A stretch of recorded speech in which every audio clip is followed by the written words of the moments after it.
Hey guys, welcome back to another video. This is Gabe with Indigo Software, genuine Microsoft software for less.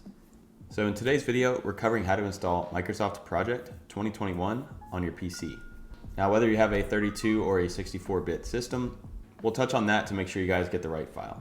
Now, before we get into today's video, if you haven't already purchased a copy of Microsoft Project, check out the link in the description box below, as we offer military discounts and less than retail pricing on Microsoft Project and a variety of other Microsoft software. So without further ado, let's get started.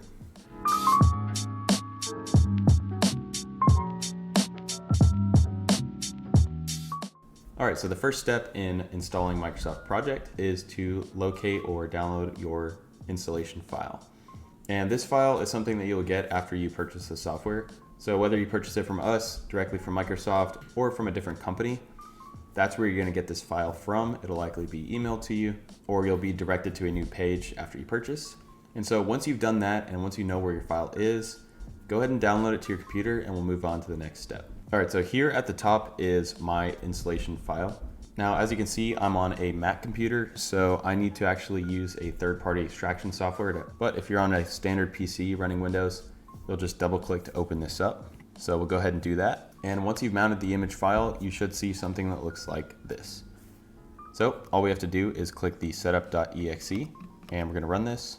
We'll press yes. All right, so Project has successfully been installed on my computer. It was as easy as that. And then the last step that you'll need is to actually activate Project. Again, you'll have an activation key from wherever you bought the software. And assuming you have one already, we can click on I have a product key, and we can enter that right here, and we will be all good to go. All right, so that's gonna do it for today's video. Again, if you guys don't have your own version of Project yet, definitely check out that link in the description box below. If you found the video helpful, we'd really appreciate a like, comment, subscribe, and share. And so again, thanks for watching, and we'll see you guys in the next video.